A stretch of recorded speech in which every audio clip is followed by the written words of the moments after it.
धन धन सतगुरु तेरा ही आसरा।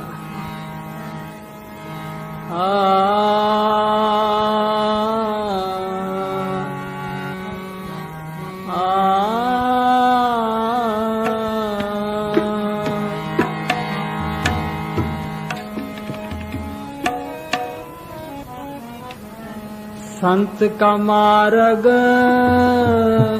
धर्म की पौड़ी,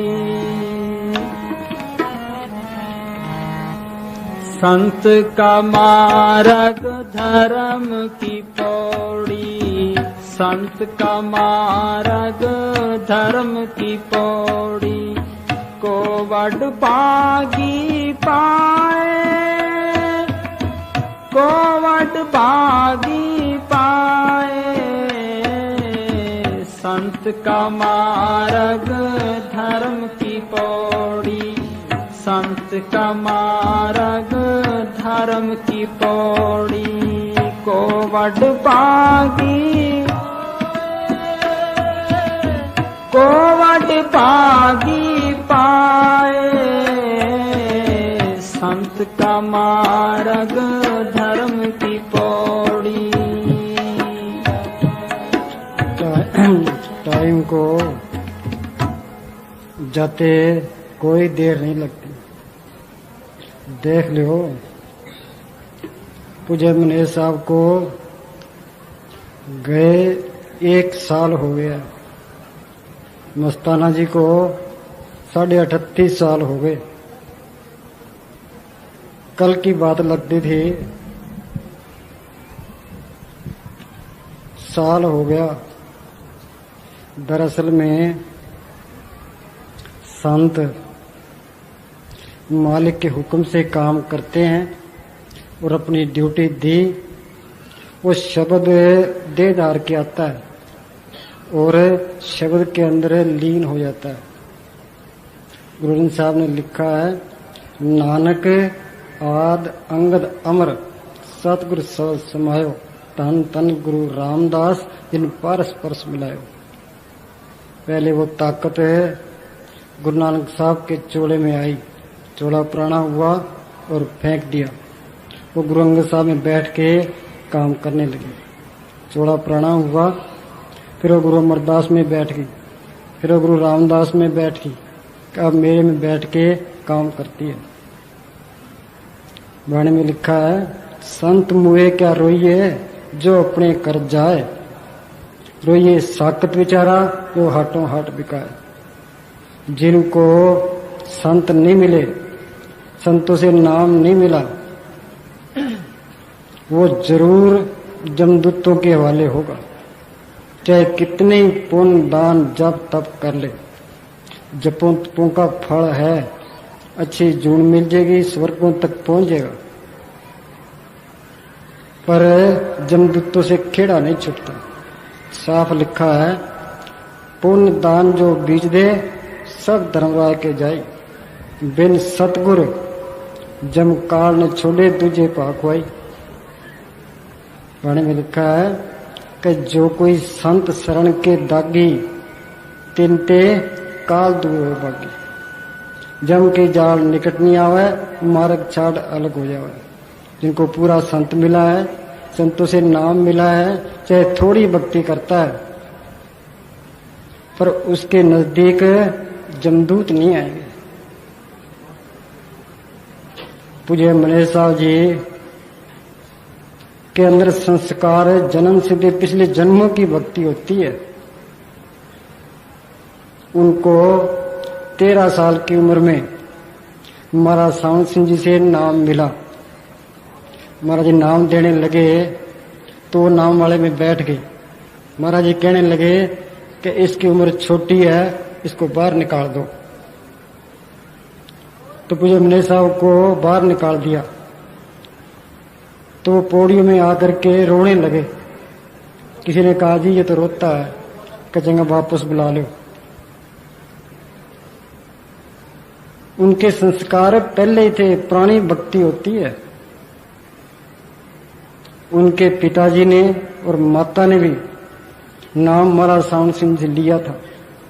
उनकी माताजी बहुत अभ्यास करते थे उनकी ताई जी एक बार कहने लगी कि ये रात को 2 बजे उठ के तो बैठ के भजन सिमरन करती रहती है।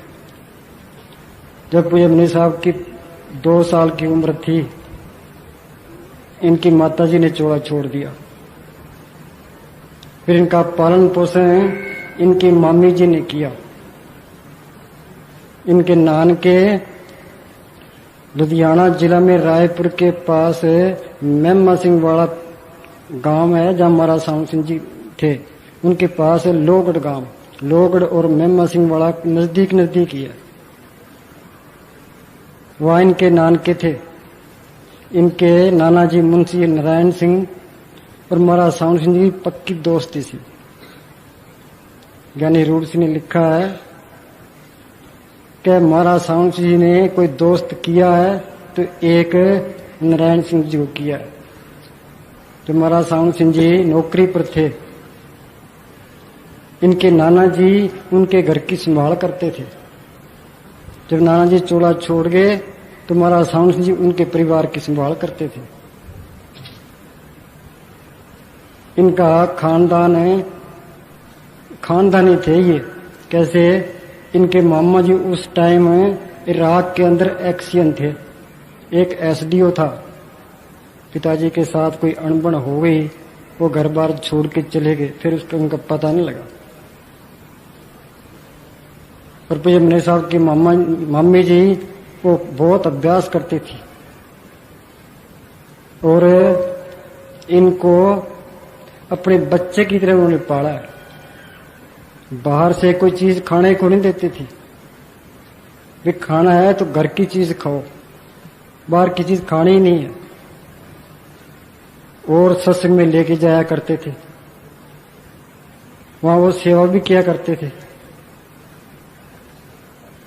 तो ये पुरानी भक्ति थी। उन्होंने मेहनत की है। एक बार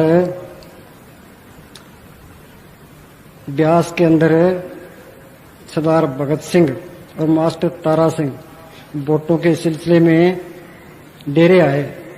उन्होंने कोई तकरीर की। भगत सिंह जी जोशी भी थे।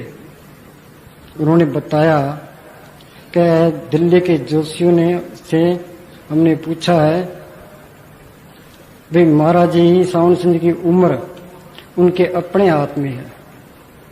महाराज से पूछा जी आपकी उम्र कितनी है? तो उन्होंने बताया कि मेरी उम्र 100 साल का अंदाजा है और संगत दुनियावी बातों के लिए तंग ना करेगी तो 100 साल तक हम काम करेंगे। ये ज्यादा तंग करेगी तो हम जल्दी चले जाएंगे।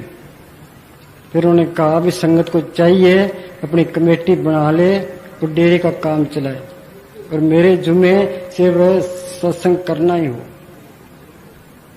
जब ये बात पूज्य मुनि साहब ने सुनी, उनके दिमाग में ख्याल आया भी ये ऐसी ताकत यहां से चली गई, पता नहीं कहां जाएगी, कौन से चोले में जाएगी और हमें ऐसी सोबत कहां मिलेगी। पूज्य मुनि साहब पहले नाभा डिस्ट्रिक्ट में नाभा में जंगलात के महकमे में काम करते रहे। फिर दिल्ली क्लॉथ मिल के सेल डिपार्टमेंट में मैनेजर रहे। जहां भी इन्होंने काम किया अपनी ईमानदारी से किया। कई बार अफसर इनका हिसाब चेक करने के लिए आते तो ये कहते भाई ये रजिस्टर पड़े हैं आप चेक कर लो। कोई किसी को रिश्वत देनी, कोई डरनी, कोई सवाल ही पैदा नहीं होता था। जब दिल्ली क्लॉथ मिल में थे वहां से परमिट से कपड़ा लेकर के महाराज साउंड सिंह के पास जाया करते थे। उनके लिए और संगत के लिए कपड़ा लेके जाया करते थे। एक बार महाराज जी कहने लगे कि तू कपड़ा कोई हेरा फेरी करके तो नहीं ले आता, ठगी से तो नहीं ले आता? कह नहीं जी ठगी से नहीं ले आता, परमिट बना के मेरे हिस्से में जो कपड़ा आता है वो मैं साथ संत के लिए लाता हूँ। महाराज जी उनको पैसे दे देते थे कपड़े, वैसे कोई चीज वो मुफ्त नहीं लेते थे। एक दिन पूज्य मुनि साहब कोई रात को 11 बजे महाराज साउंड सिंह से मिले। कहने लगे कि ये बंसिमरण तो होता नहीं। महाराज जी कहने लगे कि जिस मालिक की तो रोटी खाता है उसका भजन नहीं करना। तो इन्होंने कोशिश बहुत की। बठिंडे यहाँ स्टोर के अंदर मैनेजर थे। ये 1947 की बात है। महाराज सावण सिंह जी सिरसा सिकंदरपुर आया, इनकी यहाँ जमीन थी। सिरसे भी आया करते थे, सिकंदरपुर भी आया करते थे। पूज्य मनी साहब ने सोचा कि मेरी ट्रांसफर जिस सरसे हो जाए तो महाराज जी की सोच मिल जाए, सत्संग सुनने को मिल जाए। तो इन्होंने अपने अधिकारियों को लिख के भेज दिया कि मेरी ट्रांसफर उन दिनों सर से एक स्टोर खोलना था, भाई मेरी ट्रांसफर सर से हो जानी चाहिए। वो अधिकारी सोचते थे भाई ये मेहनती है, ईमानदार है, ये छोटी जगह ठीक नहीं है। पर इनकी भावना को देखते हुए, इनकी वो कदर करते थे, उन्होंने इनकी ट्रांसफर सर से कर दी। ये 1947 के आखिर की बात है। फिर उस टाइम ये बदकिस्मती समझो या मालिक की मौज समझो, हिंदुस्तान और पाकिस्तान में यह दंगे शुरू हो गए। हिंदुस्तान पाकिस्तान बना, उधर पाकिस्तान के अंदर हिंदुओं का कत्ल होने लगा, इधर हिंदुस्तान के अंदर मुसलमानों का कत्ल होने लगा। महाराज सावण सिंह जी के पास पुकार आती रही कि महाराज जी बचाओ, महाराज जी बचाओ। ऐसे मौके पर ये संत हमेशा कुर्बानी देते आए हैं। कई सवाल पूछते हैं, भाई पूज्य मने साहब इतने बीमार क्यों रहे? जो सतलोक पहुंच जाता है, पार ब्रह्म में पहुंच जाता है, वो कर्म रहित हो जाता है। ये हमारे कर्मों का उन पर बोझ था, तो चुपचाप वो सहन करते आए। तो इसी तरह जो हिंदुस्तान पाकिस्तान हुआ, जीवों की पुकार आने लगी। महाराज सावण सिंह ने लिखा है कि रूहों को तो हम बचा लेंगे, पर यह शरीर जान देनी पड़ेगी। अपनी जान की कुर्बानी करके उन्होंने जीवों को निकाला है। तो पूज्य मने साहब यहाँ सरसे स्टोर में काम करने लगे। फिर हालात ऐसे हो गए, महाराज जी चोड़ा छोड़ गए। तो उस टाइम मस्ताना जी राधा स्वामी सत्संग घर सिरसा में एक कुटिया में रहते थे। वहां आकर के इन्होंने एक पहले कमरा लिया, कमरे में ठहरे। फिर बाहर एक कोई मकान ले लिया। मकान तो खुला था, पर रात को मस्ताना जी के पास आ जाया करते थे। मस्ताना जी 12 बजे रात को बाहर आते, चाय पी के फिर मजलिस करते। वो सारी रात सबको जगा के रखते। 3 बजे एक एक रोटी सबको दे देते। इस तरह एक दिन पूज्य मने साहब ने कहा, भाई मैंने इतना चिर हो गया, मेहनत कर दिया, पर मैंने अभी अंदर कुछ नहीं देखा। ये मालिक सतगुरु कुछ भी नहीं, ये पखंड है, धोखेबाजी है। मस्ताना जी को गुस्सा आया कि तुम हमारे सामने ये क्या कहते हो, यहां से बाहर निकल जाओ। पर फकीर का गुस्सा दूध के उबाल की तरह होता है। एक प्रेमी ने सिफारिश की तो मने साहब मस्ताना जी ठंडे पड़ गए। फिर मस्ताना जी कहने लगे कि तेरे को मालिक से मिलना है, मालिक अंदर देखना है, तो 15 दिन की छुट्टी लेके हमारे पास आओ। अब पूज्य मने साहब ये सोचने लगे भी 15 दिन की छुट्टी लें और मस्ताना जी की सोबत करें।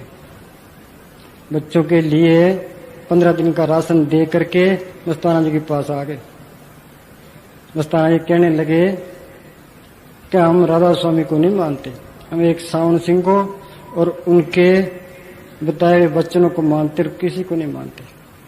मेरे अंदर भी एक ख्याल था, सदा सत्संग नाम से मैं नफरत करता था, पर मैं किसी को कहता नहीं था। तो उन्होंने वहां मुझे एक गुसल खाने के नीचे थोड़ी सी जगह थी, वहां बिठा दिया। पहले रोटी बंद कर दी और कहने लगे यहां सिमरण कर। अब भूख ने पहले बहुत तंग किया। जब मैं तंग आ जाता तो महाराज मस्ताना जी बाहर निकल के मुझे धीरज में दाते। फिर अंदर ही अंदर और किस्म की कई बलाएं तंग करने लगी। मैं रो रो करके उठ उठ कर भागता तो मस्ताना जी बाहर आ जाते और मुझे धीरज देते। 12वें दिन मुझे जहां बाहर सच्चा सौदा बन रहा था वहां ले गए। 13वें दिन उन्होंने बख्शिश की कि मेरे अंदर एक ज्योत दिखाई दी, किरण दिखाई दी और मुझे पूरी तसल्ली हो गई कि वो ताकत जो महाराज सावन सिंह की बॉडी में थी वो मस्ताना जी की बॉडी में है। वो रूप उन्होंने ये रूप धार लिया और इस मेरे विश्वास को कोई तोड़ नहीं सकता था। मस्ताना जी कहने लगे तेरे को तसल्ली हो गई? कि हाँ जी पूरी तसल्ली हो गई। क्या उन्होंने ये लफ्ज ऐसे लहजे से कहे कि ये मेरी ताकत नहीं थी, ये मस्ताना जी की निरोल बख्शिश थी जिसने ये काम कराया। तो महाराज जगत सिंह जी ये 30 जनवरी 1949 की बात है। सावन सिंह जी महाराज के बाद महाराज जगत सिंह वहां गद्दी पर बैठे। वो सरसा सत्संग घर में सत्संग करने के लिए आए तो प्रेमी रूड़ सिंह और मुझे मले साहब ने पाठ पढ़ा, उन्होंने सत्संग की। जब पाठ पढ़ने लगे मस्ताना जी महाराज सावन सिंह जी का जिक्र इतना करते थे, प्रेमियों को इतना उन्होंने प्रेम, उनके अंदर प्रेम पा दिया था। जो पाठ पढ़ने लगे तो मुझे रोना आ गया। महाराज जगत सिंह पास बैठे थे, उन्होंने मुझे थापी दी, क्या हजम कर धीरज रख। तो उन्होंने वहां सत्संग किया। सत्संग करने के बाद कई प्रेमी कहने लगे कि जी नाम दो। महाराज जगत सिंह ने कहा भी नाम हम रात को सिकंदरपुर देंगे। तो वो सिकंदरपुर चले गए। वहां 3 आदमी थे जिन्होंने नाम लेना था। एक जिसका नाम था ओम प्रकाश, जो स्टोर में काम करता था मनीष साहब के साथ। एक गोविंद माली का भाई था डूंगर राम। एक मालियों की बाड़ी में मग्गा राम था। मस्ताना ने कहा इनको ले जा और इनको नाम दिला लिया। तो मनीष साहब जी उनको लेके सिकंदरपुर गए, नाम दिला के ले आए। मस्ताना जी ने महाराज जगत सिंह से प्रार्थना की कि जी कल वहां सच्चे सौदे में वहां आप सत्संग करो। महाराज जी ने सत्संग मंजूर फरमा ली।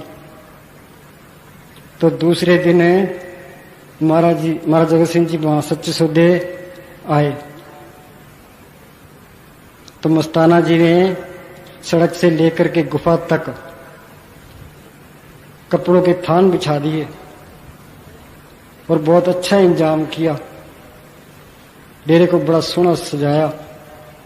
वहां डेरे में एक कुआं खोद रहे थे, संगत लग रही थी। जगदीश विनायक नंबरदार था वहां पास में बेगू गांव का, वो भी सेवा कर रहा था।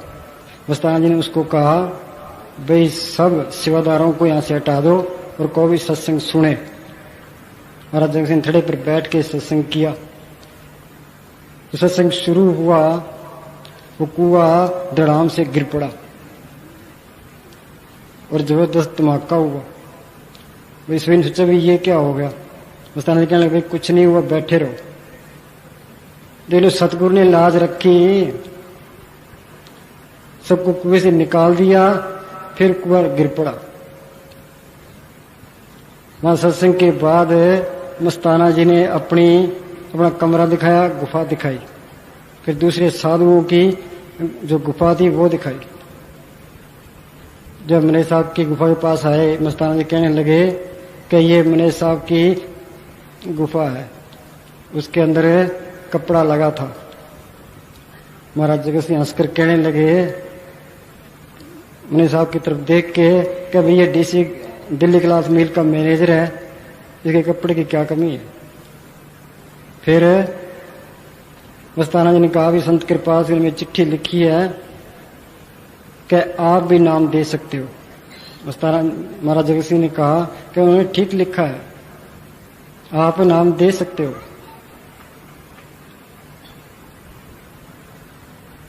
उसके बाद महाराज जगत सिंह जी चले गए सिकंदरपुर।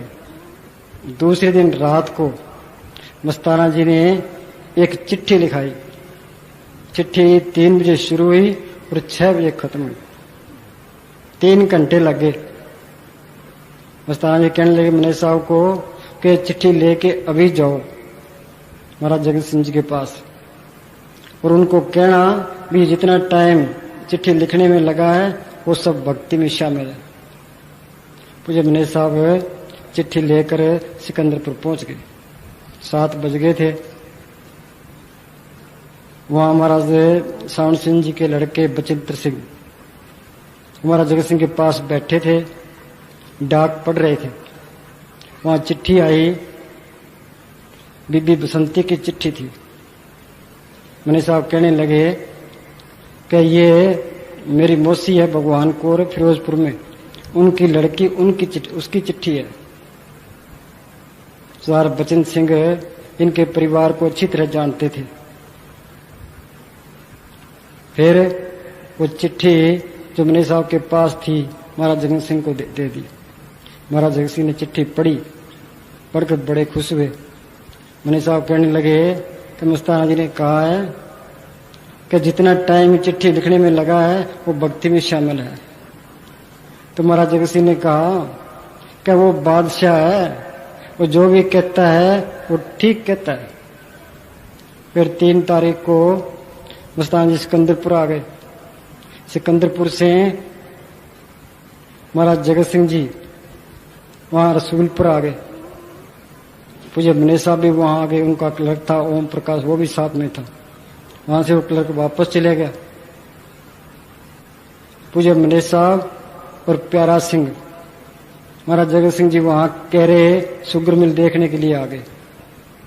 उनके पीछे मने साहब और प्यारा सिंह वो भी आ गए। मने साहब ने आज्ञा मांगी भी स्टोर खोलना है कि जी हम सर से वापस जा रहे हैं। महाराज जगत सिंह कहने लगे कि चंगा तुम वापस जाओ। फिर मने साहब कहने लगे कि मस्ताना जी कहते हैं महाराज जगत सिंह से प्यार करो। महाराज जगत सिंह कहने लगे कि हम तुम्हें कहते हैं तुम मस्ताना जी से प्यार करो।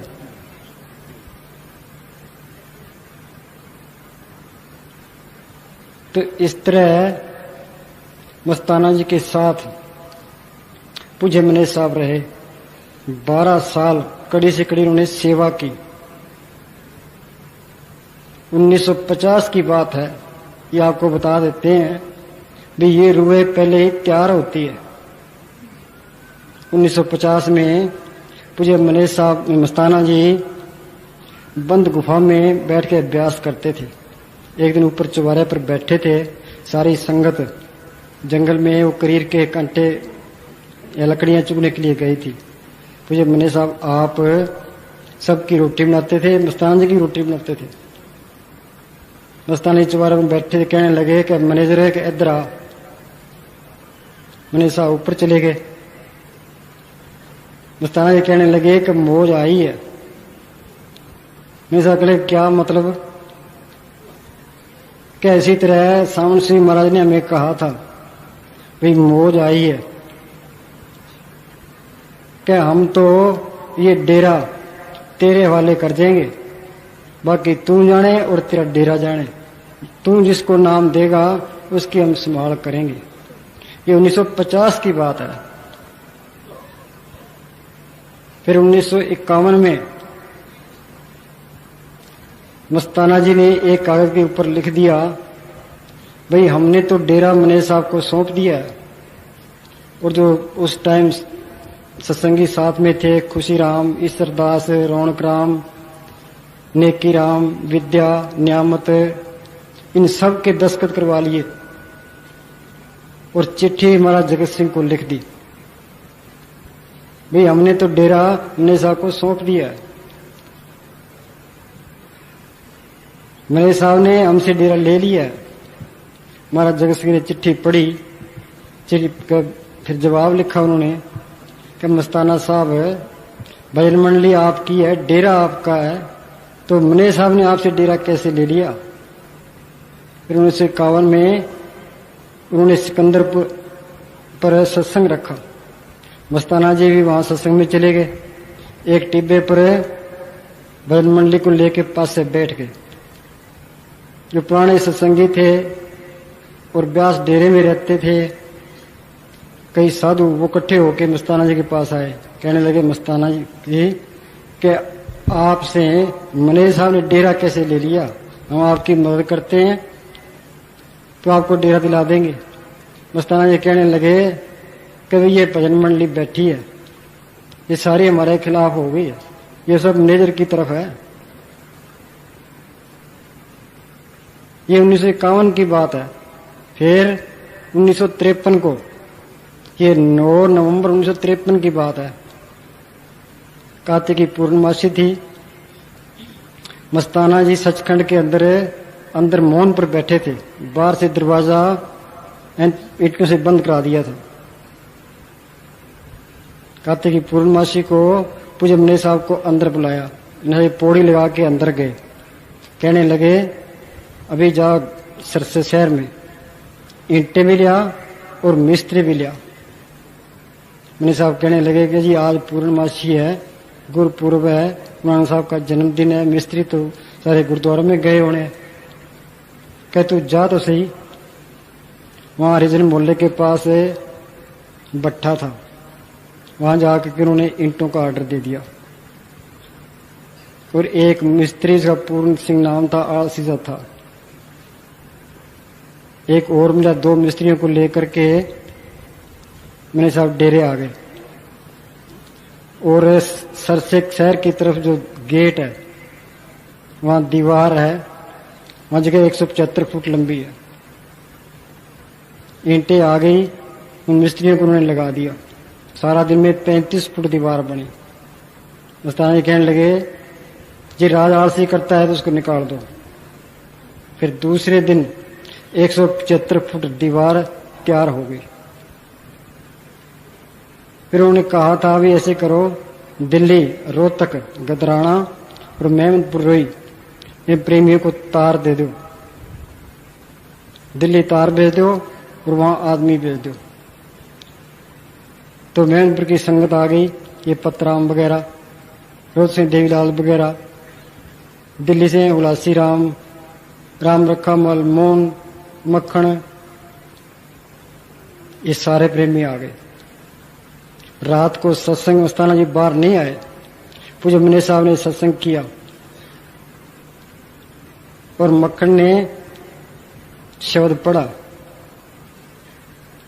रात को मस्ताना जी बाहर आए। दिल्ली वाले प्रेमियों को सारों को इकट्ठा कर लिया और पूछा, भाई मैनेजर ने सत्संग कैसा किया। तो ये सत्संग बहुत अच्छा किया। फिर कहने लगे कि सच्चे पातशाह ने कृपाल सिंह के अंदर बैठ के गुरुमत सिद्धांत लिखा है।